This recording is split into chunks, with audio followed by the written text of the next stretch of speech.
여러분, 새로운 약 하나를 만드는데 수십억 달러, 그리고 10년이 넘는 시간이 걸릴 수 있다는 거 아세요? 정말 엄청나죠? 그런데 만약에요, 인공지능이 이 길고 힘든 과정을 확 단축시킬 수 있다면 어떨까요? 오늘 이 자료 분석에서는 바로 그 엄청난 가능성을 한번 제대로 들여다보려고 합니다. 사실 제약이나 바이오 산업에서 새로운 치료제를 시장에 내놓는다는 건요, 정말 거대한 도전이에요. 뭐랄까, 끝이 안 보이는 미로를 헤매는 것 같달까요? 변수는 너무 많고 실패할 확률은 높으니까 비용이랑 시간은 그야말로 천문학적으로 불어날 수밖에 없는 거죠. 네, 바로 이 질문이 오늘 우리가 탐구할 핵심입니다. 기존의 연구 방식이 가진 한계를 뛰어넘어서 과연 AI가 어떻게 신약 개발을 판도로 바꾸고 있는지 그 아주 흥미진진한 이야기를 지금부터 시작해 보겠습니다. 자, 오늘 이야기의 순서는 이렇습니다. 먼저 신약 개발이 왜 수십억 달러짜리의 레시피라고 불리는지 그 이유부터 알아볼 거고요. 그 다음에 과학자들이 써왔던 전통적인 깔때기 방식을 살펴볼 거예요. 그리고 이 방식이 어떻게 한 단계 업그레이드 되었는지, 그리고 마침내 AI 과학자는 어떻게 등장했는지, 또 이 둘을 딱 붙여놨더니 결과는 어땠는지, 마지막으로 이 모든 게 과학의 미래에 어떤 의미가 있는지 차근차근 짚어보겠습니다. 자, 그럼 첫 번째 주제로 바로 들어가 보죠. 도대체 왜 신약 제조 과정을 수십억 달러짜리 레시피라고 부르는 걸까요? 그 이유를 한번 파헤쳐 보겠습니다. 신약을 만드는 건요, 세상에서 제일 까다로운 요리를 하는 거랑 비슷해요. 일단 최고의 세포주를 골라야 하고, 온도는 0.1도 단위로 정밀하게, pH 농도도 아주 미세하게 맞춰야 하죠. 영양분은 또 언제, 얼마나 줘야 할지도 다 정해야 하고요. 근데 문제는 이 모든 변수들이 서로 막 얽히고 설켜서 영향을 준다는 거예요. 그러니 대규모 실험 한 번 돌리는데 어마어마한 돈이 깨질 수밖에 없는 거죠. 이 말도 안 되는 복잡성을 어떻게든 해결해 보려고 과학자들이 아주 똑똑한 통계적인 방법을 만들어냈습니다. 바로 깔때기 방식이라고 불리는 건데요. 이 방법의 정식 명칭은 실험 설계법, 줄여서 DOE라고 합니다. 예전처럼 변수 하나씩 바꿔가면서 테스트하는 게 아니고요. 여러 변수들을 막 조합해서 한꺼번에 테스트하는 거예요. 이렇게 하면 각각의 조건들이 서로한테 어떤 영향을 주는지 훨씬 더 효율적으로 알아낼 수 있게 되죠. 바로 이 그림이 그 아이디어를 아주 잘 보여주죠. 처음에는 수백, 수천 가지의 저렴한 소규모 실험으로 아주 넓게 시작해요. 그러면서 가능성 없는 조합들을 싹 걸러내는 거죠. 마치 깔때기처럼 점점 폭을 좁혀가면서 최종적으로는 진짜 유망해 보이는 몇 가지만 추려서 비싼 대규모 실험을 딱 진행하는 겁니다. 굉장히 합리적인 접근법이죠. 하지만 과학자들은 여기서 만족하지 않았습니다. 이 깔때기를 더 강력하게 만들고 싶었거든요.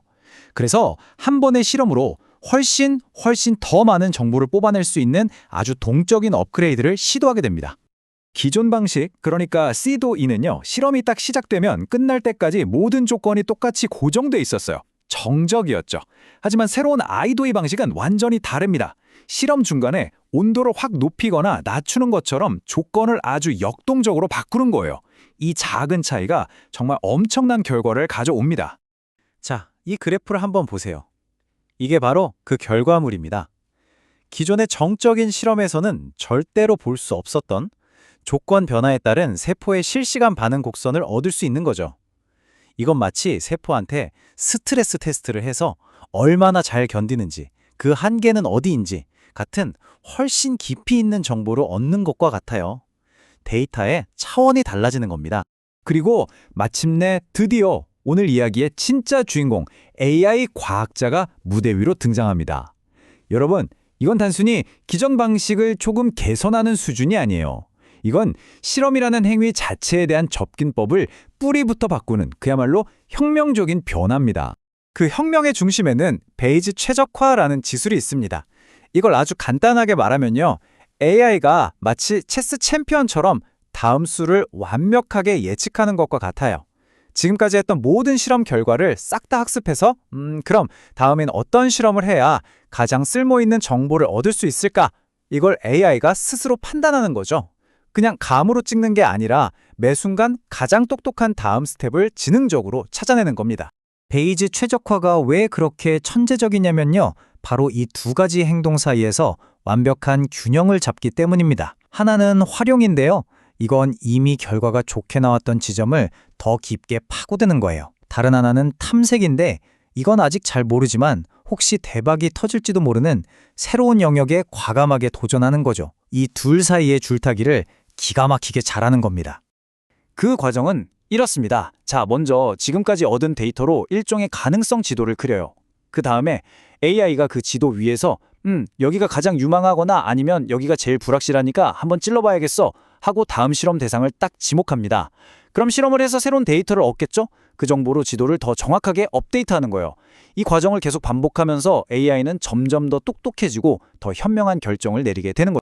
자, 이제 이론적인 설명은 충분한 것 같고요. 가장 흥미진진한 부분으로 넘어가 보죠. 이 똑똑한 AI 방식이랑 기존의 전통적인 방식을 딱 붙여놓으면 과연 어떤 결과가 나올까요? 진짜 궁금하지 않으세요?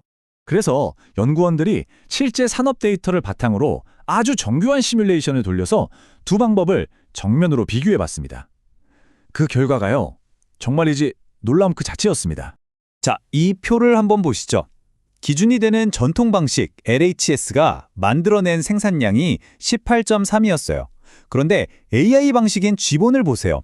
생산량이 무려 28.8입니다. 훨씬 더 좋은 결과를 만들었는데 비용은 오히려 10%나 더 적게 들었어요. 심지어 다른 AI 방식 QUCB는 기존이랑 비슷한 생산량을 내면서도 비용을 절반 이상, 그러니까 56%나 아껴버렸습니다. 이건 정말 대단한 결과죠. 이 숫자 하나가 모든 걸 말해줍니다. 플러스 57%. 이건 그냥 조금 나아진 수준이 아니에요. 그야말로 게임의 규칙 자체를 바꿔버리는 수준의 혁신인 거죠. 더 적은 비용으로 비교도 안 되게 훨씬 더 나은 결과를 찾아낸 겁니다. 그렇다면 이 놀라운 결과가 우리에게 말해주는 건 뭘까요? 이건 단순히 기술 하나가 발전했다는 걸 넘어서 우리가 과학을 연구하는 방식, 그 미래 자체를 바꾸고 있다는 신호입니다. 바로 이 문장이 핵심을 정확히 꿰뚫고 있습니다. AI는 그냥 실험을 대신해주는 로봇이 아니에요. 인간 과학자와 함께 고민하면서 더 나은 질문을 던지게 하고 더 현명한 길로 탐험할 수 있게 이끌어주는 아주 지능적인 파트너가 되는 거죠.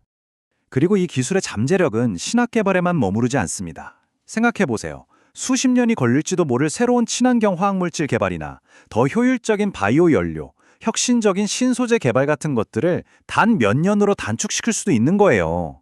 인류가 풀어야 할 수많은 숙제들의 해결 시계를 확 앞당길 수 있다는 뜻입니다. 결국 이건 과학적 발견의 패러다임이 근본적으로 바뀌고 있다는 걸 의미합니다. 수많은 시행착오에 기대야만 했던 과거의 방식에서 벗어나서 이제는 데이터와 AI의 안내를 받으며 똑똑하게 길을 찾아가는 그런 지능적인 탐색의 시대로 우리가 접어들고 있는 겁니다. 마지막으로 여러분께 이 질문을 한번 던져보고 싶습니다. 모든 과학자들이 자신만의 AI 연구 조수를 옆에 두게 되는 미래, 그런 세상에서 우리는 과연 질병, 기후변화, 에너지 문제 같은 인류의 가장 큰 숙제들을 어떻게 풀어낼 수 있을까요? AI 과학자가 열어갈 새로운 발견의 시대는 이제 막 그 위대한 서막을 올렸습니다.